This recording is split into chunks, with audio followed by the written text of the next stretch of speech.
les licornes, me revoici pour le podcast d'octobre. Alors, le podcast d'octobre sera orienté lecture. Alors, entendons-nous bien, je vais pas vous parler, vous donner une liste de livres à lire pour être une parfaite licorne. Hein. D'abord, il n'y a pas de licorne parfaite. Et puis, de deux, pour trouver des livres, la licornie, c'est très vaste. Hein. Ça va de l'écologie, de l'entraide, du minimalisme, et donc ça va sur tous les domaines. Que ce soit à la maison, à la cuisine, avec les enfants, avec les autres, au travail, ça peut être tout. Donc pour ça, il n'y a pas mieux que d'échanger entre vous. Et pour ça, d'ailleurs, il y a la bibliothèque des licornes. J'en reviendrai plus en détail tout à l'heure. Ensuite, je vous parlerai donc du défi d'octobre qui est en cours, qui est partager vos lectures. J'en dirai quelques mots et je vous parlerai aussi de ce qu'il est possible de faire entre licornes autour de la lecture. Et je terminerai par les différentes alternatives pour lire, pour trouver des livres, on va dire, sans passer par les grandes plateformes, dont une certaine, dont je ne nommerai pas le nom, parce qu'elle est taboue chez nous. Bon, après, chacun fait comme il veut. On n'en va pas non plus les fusiller, ni non plus les dénoncer, on n'est pas les nazis, hein. Mais il y a, sachez, et vous allez le savoir, qu'il y a multiples possibilités, où que l'on soit, quel que soit le lieu où on est, pour trouver des livres, de la lecture. Et nous terminerons par un petit interview. Alors là, c'est pas du tout sur le thème de la lecture, mais j'avais déjà prévu ça en avance. C'est une licorne qui a une initiative pour les femmes, pour les accompagner donc pendant leur vie de femme, si vous voyez ce que je veux dire, en mode zéro déchet, entre autres. Et donc licornien aussi. Voilà, donc j'attaque de ce pas pour vous parler de la bibliothèque des licornes. Alors, elle n'est pas physique, vous la trouverez pas dans un lieu, voilà. La bibliothèque des licornes, c'est, vous le trouverez dans l'option photo, si je ne me trompe pas. Ça sera corrigé, de toute façon je vous mettrai le lien. Et puis vous pouvez le trouver par le moteur de recherche. Et c'est sous forme d'album. Et là, vous avez par thématique. Cuisine, enfants, ménage, maison, école, boulot, général. Tous les livres que les licornes partagent ont déjà lu avec un petit commentaire. Voilà, donc vous pouvez trouver des idées lecture. Et elle n'est pas fermée. Et oui, vous pouvez l'enrichir, c'est à vous de l'enrichir, de vos lectures aussi. Donc ça, c'est aussi pour les nouveaux qui ne sont pas encore au courant. Si vous avez trouvé un super bouquin, que vous pensez qu'il peut intéresser les licornes, n'hésitez pas à le mettre. Il sera validé par les modératrices, mais s'il est vraiment bien, il n'y a pas de raison qu'il soit refusé. Sauf s'il fait doublon, regardez bien s'il y est, pas déjà, mais voilà. Et donc vous pouvez aussi, je pense, par le biais de cette bibliothèque, mettre une recherche, pas sur le thème, je recherche un livre de cuisine sur tel thème. Voilà. Ça, c'était en gros sur la bibliothèque licorne. Je vous mettrai un lien après. Donc est en cours le défi d'octobre qui est pour partager ses lectures. Alors là, c'est vraiment général sur le groupe national. Vous parlez d'un livre, je vous remettrai le lien du défi d'octobre, il y a toutes les informations qui est mis. Vous parlez d'un livre, vous dites pourquoi, comment vous l'avez aimé. Et vous pouvez dire où vous l'avez trouvé, si on le trouve de façon licornienne. Je vous en dirai plus tout à l'heure. Voilà. Et donc dans ce thème de licorne, comme on partage nos idées de lecture, on peut aussi partager ses livres et se rencontrer aussi physiquement. Donc ça c'est une idée qui m'est venue parce que au fur et à mesure des podcasts, je me suis dit il faut encourager ce genre de rencontres sur n'importe quel thème. Euh, pour l'été, j'avais encouragé les rencontres, les visites euh, pour faire découvrir sa région, voilà. Vraiment, il n'y a pas de règles ni de limites là-dedans. On vous encourage fortement à dépasser l'écran et à aller vous rencontrer, voilà. Vous vous géolocalisez, vous pouvez organiser des rencontres lecture. Alors moi j'ai participé, c'était pas vraiment licorne, même si j'ai croisé une licorne. Mais voilà, on s'échangeait nos lectures du mois parce que c'était une fois par mois quand j'étais sur Paris. Et puis on faisait des échanges de livres, hein, les livres que on avait lus qu'on n'a pas forcément envie de garder ou qu'on a envie de partager, puis on a récupéré d'autres. C'était très sympa. Franchement, un bon moment. Donc ça peut se faire entre licornes, hein, dans un café solidaire, chez les unes, chez les autres, comme vous le sentez. Vous pouvez aussi faire entre vous des prêts de livres. Donc ça c'est aussi en bouger accueillant. Des trocs de livres entre livres, de trocs contre fringues, de trocs contre nourriture, voilà. Et donc voilà. Alors je sais pas si c'est vraiment autorisé, mais si les licornes on est plutôt dans le troc machin. Si vous voulez les vendre, vous pouvez. Mais bon, il y a plein d'autres formules pour les vendre hein, aussi. J'y reviendrai plus tard. J'en arrive maintenant aux alternatives. Alors je vous disais alternatives parce que je ne la nommerai pas et vous ne m'entendrez pas prononcer le mot, mais il y a une grande plateforme qui prend de plus en plus de place de terrains agricoles et de compagnie qui n'est pas du tout licorne. Après vous en pensez ce que vous voulez, mais juste pour vous dire que c'est pas du tout dans le respect de l'environnement, c'est pas du tout dans le respect de l'humain, ni même voir de l'économie du pays, du pays dans lequel elle s'implique. Voilà. C'était juste pour vous signaler ça. Vous en pensez ce que vous voulez, mais ça c'est purement personnel. Après je ferme la parenthèse. Pour moi, c'est la mort des petits commerces, c'est la mort des centres-villes. Après quand on me dit il n'y a pas de librairie, il n'y a pas de ci, il n'y a pas de ça chez moi, on réfléchit pourquoi. Voilà, je ferme la parenthèse et maintenant j'aborde donc les alternatives. Et la première qui me semble très licorne et que je veux partager, parce que j'en ai participé à Paris et puis parce que ici ça se fait aussi pas mal, c'est la boîte à livres. Alors on appelle ça la boîte à livres, il y en a qui appellent ça aussi le livre. Ici il y a aussi le livre voyageur. On a une boîte à troc où il y a tout, mais on a les livres voyageurs aussi.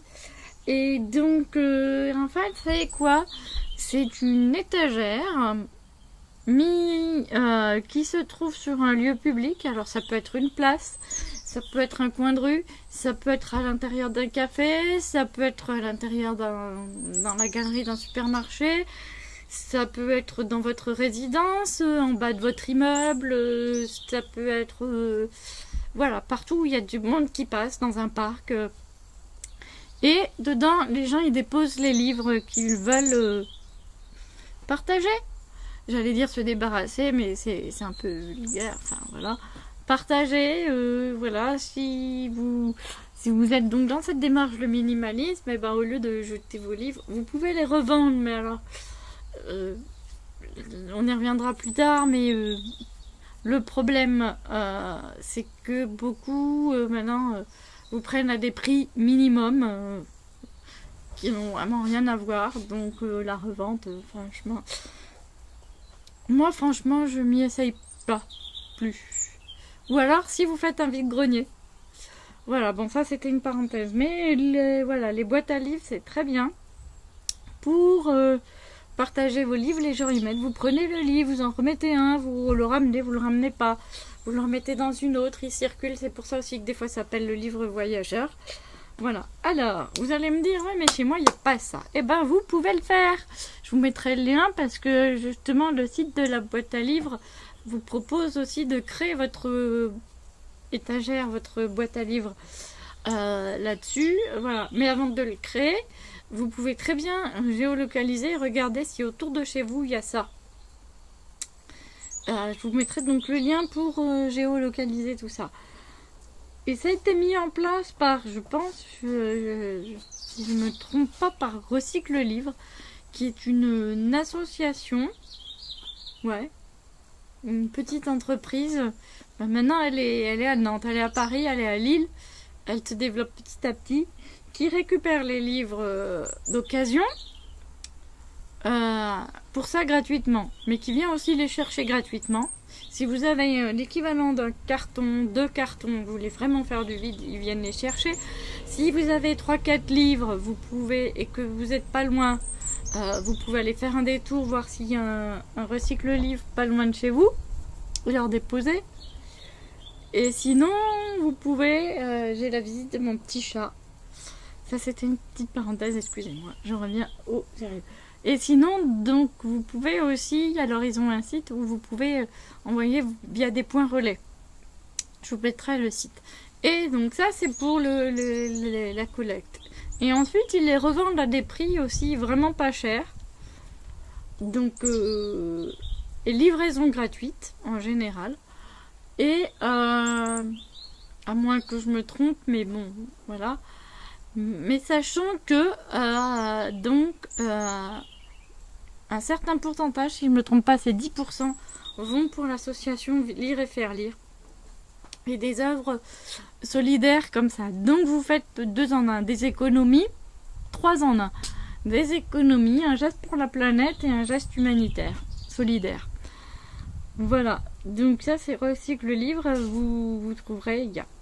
Ensuite, moi ce que j'utilise beaucoup, ça s'appelle la chasse aux livres. C'est un site, il y a l'appli qui va avec, ou qui référence tous les livres d'occasion. Alors, évidemment, vous allez passer par ces fameuses plateformes dont je parlais au début, mais vous avez les livres d'occasion à la FNAC, à Gilbert Joseph, chez De Citre, chez Price Minister, et d'autres trucs référencés comme ça.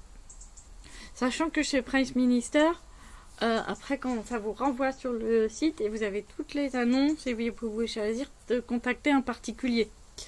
Voilà. Donc moi je fais pas mal d'occasions quand je cherche un livre comme ça. À savoir que vous avez un prix, la liste de prix décroissant, du moins cher au plus cher. Vous pouvez vous faire une alerte avec un prix maximum que vous voulez atteindre. Vous le trouvez pas, mais quand il arrive, vous avez une alerte par mail. Voilà. Et alors, pour d'autres alternatives livres, parce que il faut se limiter, mais si vous voulez chercher, je vous mettrai le lien dans le site du défi Rien de Neuf. Parmi tout, il y a livres CD et vous avez toutes les alternatives. Et donc, il liste aussi, mais ça, vous avez la bibliothèque qui est très...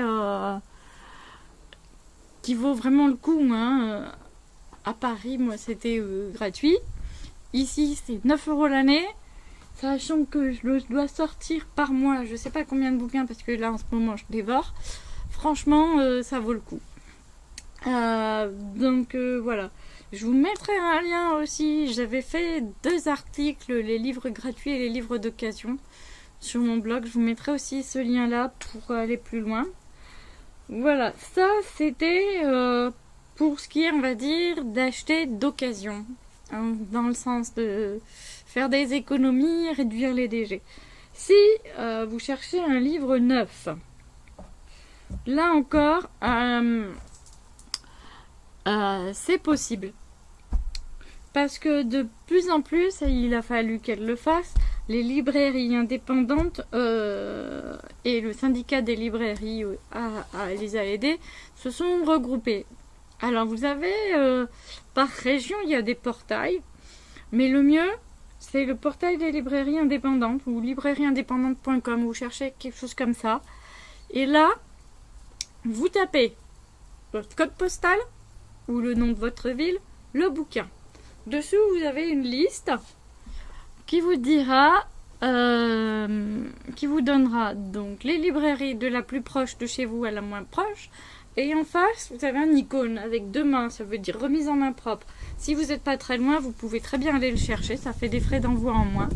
Si vous êtes, ou l'occasion d'un passage et tout, si vous préférez le recevoir, vous avez un petit camion, c'est livraison. Et là, vous avez l'option de le récupérer en colissimo chez vous, en 2 formes de colissimo, contre signature ou non, ou en point relais. Le point relais étant indiqué le plus proche de chez vous. Donc voilà. Alors oui, il y a les frais de livraison, mais quand on pense que la plupart du temps, en tout cas c'est mon cas, je passe beaucoup d'occasions et par la bibliothèque, payer une fois comme ça le frais de livraison, ça me gêne pas. Et d'autant plus que si ça va, et c'est pour rémunérer la librairie qui fait l'envoi. Et ça lui permet de tenir. Voilà. Donc il y a les librairies indépendantes et ça génère comment dire, ça vous regroupe vraiment sur toute la France. Ensuite vous avez le portail des librairies. Alors là, portail des librairies, ça va pas forcément vous indiquer la livraison, mais vous aurez la librairie la plus proche de chez vous avec le bouquin. Pour ceux qui sont à Paris, vous avez Paris Librairie, ça fonctionne pareil. Et vous trouverez la librairie la plus proche de chez vous. Vous pouvez le réserver et aller le chercher après, par contre. Et il y a aussi librairie.com. Alors, je sais plus s'il y a un S ou pas, ou à voir. Et là-dessus, c'est un réseau de librairies. Vous commandez et ça arrive normalement à la librairie la plus proche de chez vous ou dans un point relais le plus proche de chez vous. Mais c'est entre librairies que ça se passe. Voilà. Ça, c'était là-dessus. Ensuite, en dernier recours, si vous trouvez pas, si c'est vraiment catastrophique que vous avez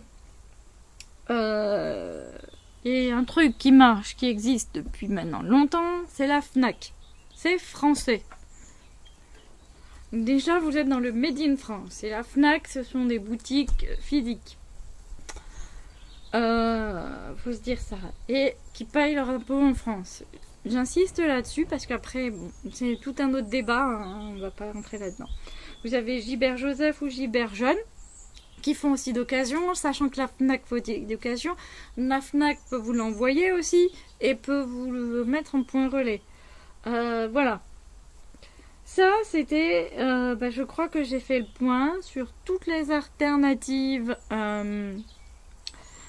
pour trouver des livres. À côté de ça, j'ai envie de dire, c'est ce que je faisais moi à l'époque, les échanges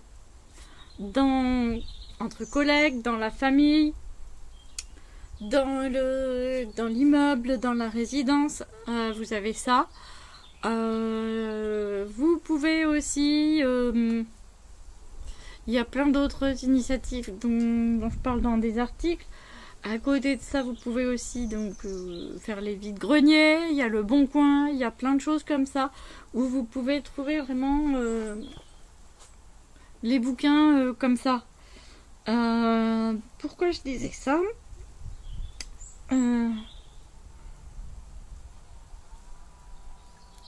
Oui, il y a vraiment moyen, je pense, de pouvoir trouver s'échanger les trucs. Et puis, alors moi, ce que je fais des fois pour un livre neuf, c'est que j'attends un peu et après, je le trouve d'occasion.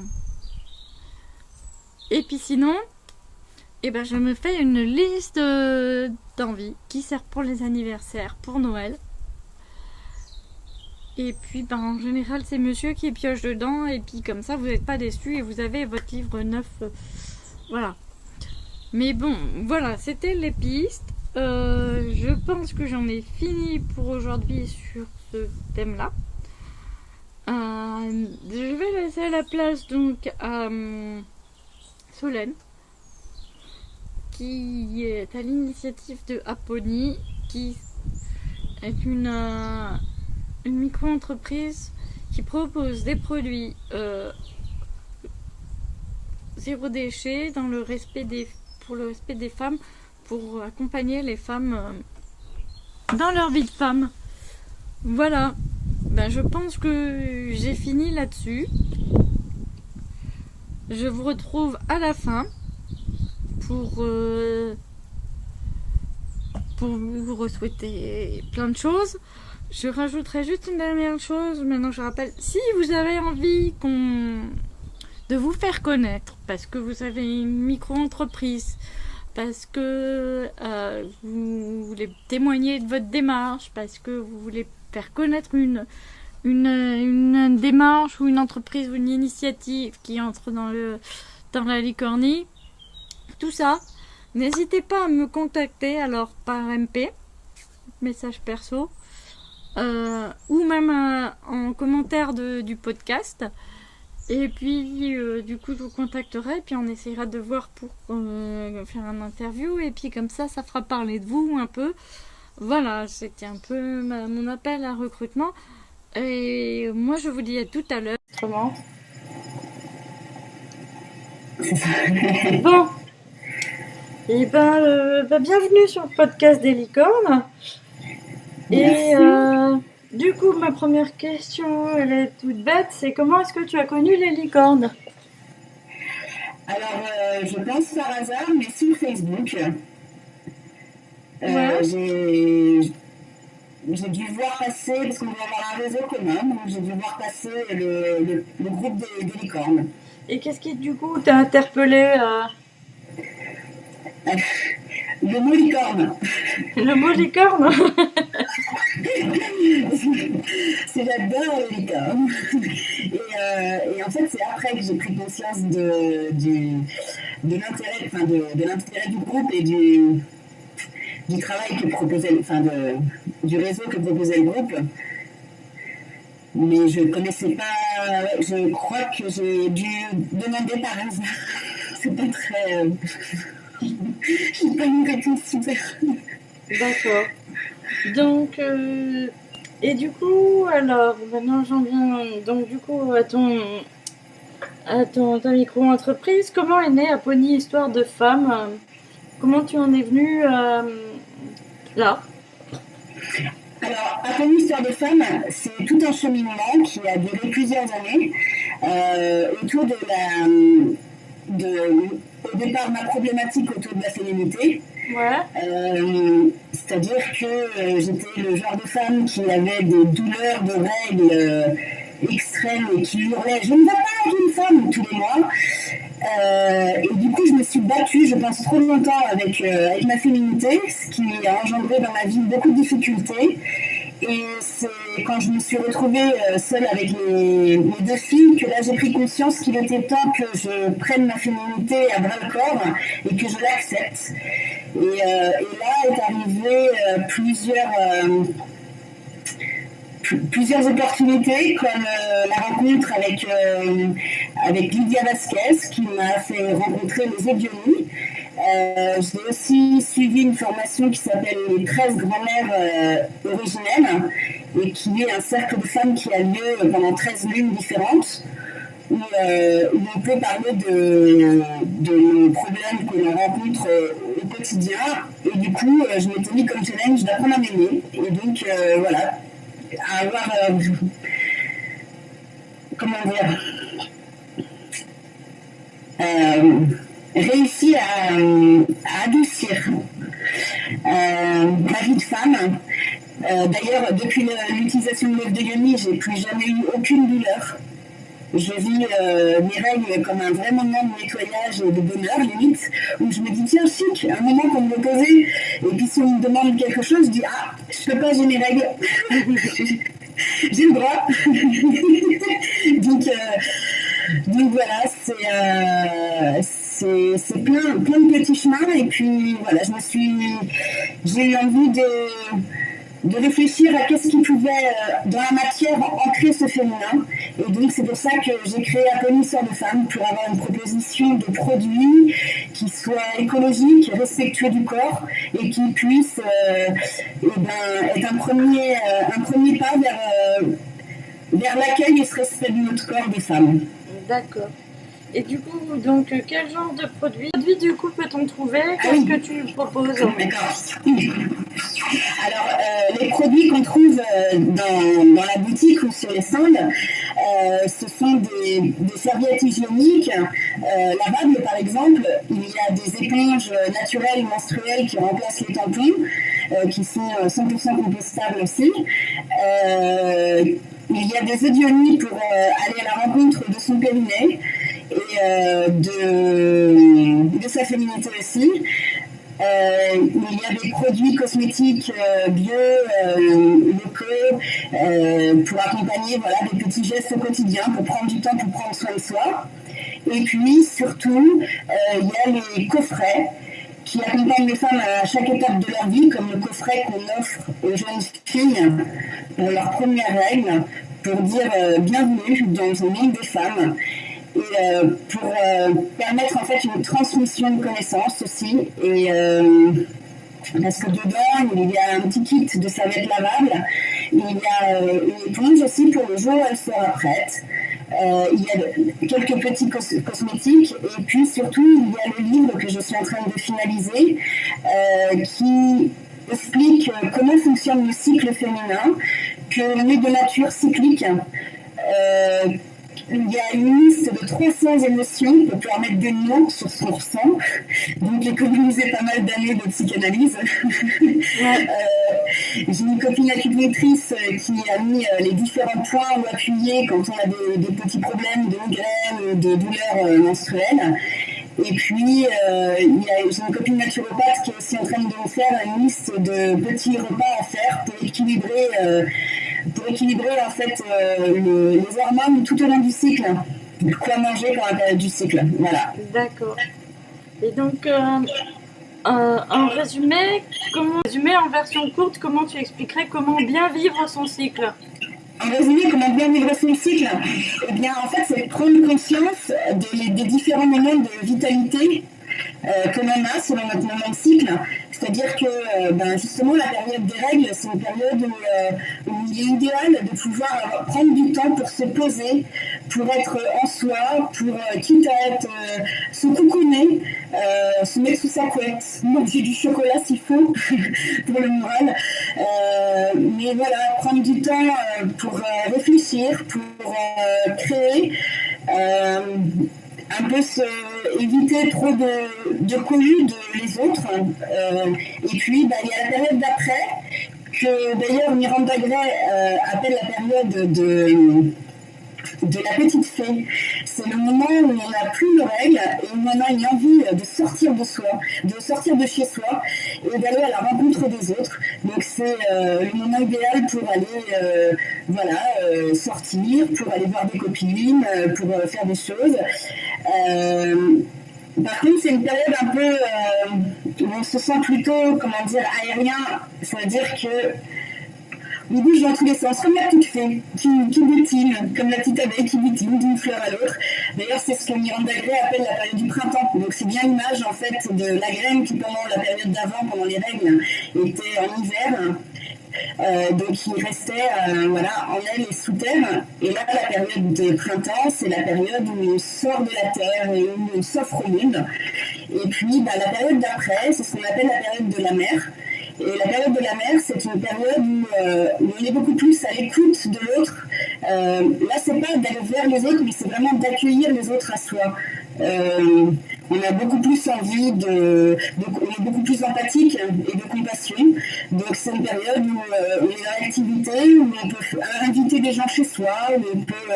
Donc par exemple, si on a son anniversaire le jour de ses règles, si on attend 2 semaines, on va pouvoir bien accueillir ses amis, alors que si on l'avait fait, si on est arrivé trop de fois, de louper le fait Chaque fois que je faisais une fête, c'était toujours le premier jour de mes règles. Et dès que les invités arrivaient, je ne me supportais pas. Et c'était horrible de me rendre compte que je m'étais trompée.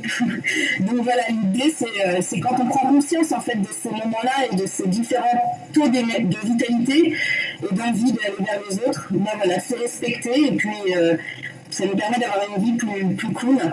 Et puis la dernière période, c'est ce qu'on appelle l'automne, ou la période de la grand-mère.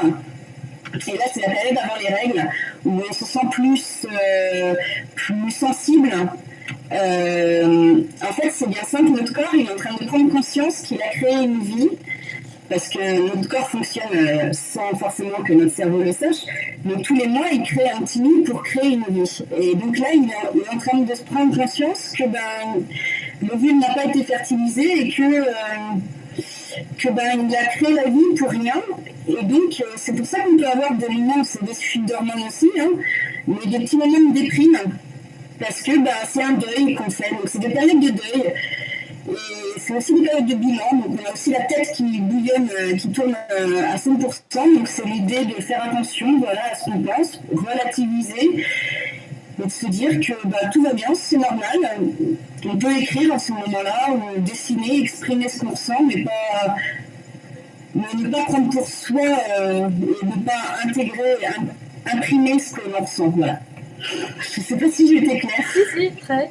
Donc en fait, c'est ce qui expliquerait, je disais, c'est donc ce qui expliquerait le pourquoi qu'on est moins supportable pendant cette période. Oui, en fait, tout simplement. Et si nous, en tant que femmes, on prend conscience que c'est notre corps qui est en train de faire un deuil, qu'on n'est pas obligé de subir en fait cet état d'esprit-là. Moi, personnellement, je sais que 2 jours avant mes règles, je pleure non-stop. Et c'est toujours quand arrive mes règles que je me dis oh mon Dieu, mais c'était ça en fait. Heureusement que je ne suis pas allée voir le médecin, parce que sinon, ça serait catastrophique. Donc là, vraiment, l'idée, c'est de prendre du recul pour bien vivre. C'est à la limite, moi personnellement, j'ai mis un petit calendrier dans ma cuisine qui explique dans quelle phase je suis. Et ça peut permettre aussi aux gens autour. Par exemple, c'est pas pendant la période grand-mère qu'on vient voir sa copine pour aller lui dire ses 4 vérités. Si on respecte son amie, par exemple, et qu'elle te dit tiens, là je suis en grand-mère, tu sais que tu prends des gants ce jour-là, par exemple. T'adoucis ce que tu lui dis. Voilà, donc ça peut permettre avec des outils comme ça, en fait, ça peut permettre de faire un peu plus attention à soi et aux autres. D'accord.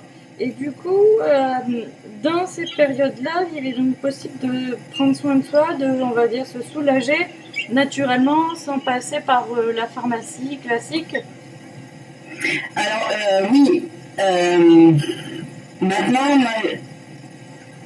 la pharmacie, elle ne fait que cacher des mots.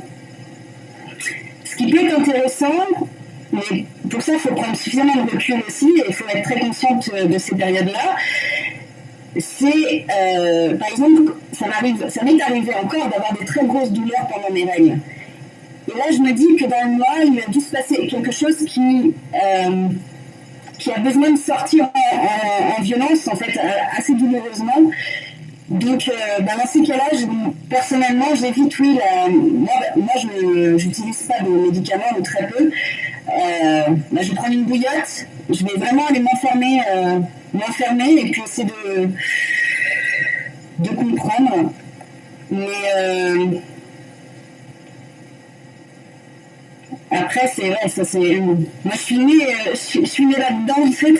Donc, le sans médicaments ou à l'homéopathie, voire même avec les pierres. Il y a moi, depuis que j'ai découvert qu'il y a les plantes aussi qui peuvent aider, et qu'à chaque phase, il y a certaines plantes qui m'accompagnent.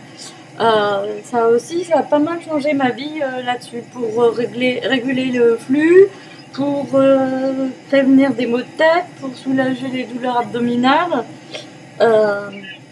Les plantes peuvent aussi accompagner. Donc. Alors oui, oui, il y a des plantes qui peuvent vraiment adoucir aussi. Par exemple, il y a la sauge.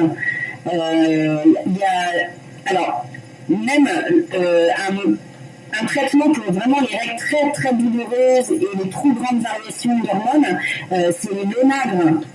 L'onagre, ça sauve la vie, mais par contre c'est quelque chose à prendre limite tout le temps. On arrête juste pendant la période des règles, c'est juste une petite gélule de nacre par jour, mais ça permet vraiment de faciliter ces variations en fait, parce que chaque corps est différent. Et parce qu'au-delà des émotions et de la sensibilité, il y a vraiment, oui, parce qu'il y a des femmes qui n'ont aucune douleur, qui n'ont aucune variation et qui ne sentent même pas qu'elles ont leurs règles et qui les ont pendant 2 jours. Chacun son truc. Et, ouais, l'ONAC peut aider. Il y a aussi l'armoise pour les règles douloureuses, pour les contractions utérines. Et puis ben. De toute façon, là, moi, dans le livre que je suis en train de décrire, il y a toute la liste des plantes et comment les prendre qui vont aider aussi à accompagner, soit en tisane ou en cataplasme, voilà. Et tu parlais donc naturopathie, donc l'alimentation joue aussi un rôle important en prévention, pendant, après, j'imagine aussi. Alors, d'un côté, l'idéal, c'est vraiment au quotidien, c'est sur la longueur. C'est de faire des régimes alimentaires qui équilibrent sur le mois complet. Maintenant, par exemple, pendant la période des règles, manger des aliments comme des lentilles pour avoir un peu plus de fer. Enfin, il y a des... faut éviter trop le gras, enfin les lipides et les glucides aussi, mais c'est un peu comme le même principe que l'allopathie qui va manger juste pendant une période selon un besoin. C'est comme de prendre un Doliprane parce qu'on a mal au crâne. Ça va soulager pendant la période, mais souvent en fait c'est un travail de fond et de terrain.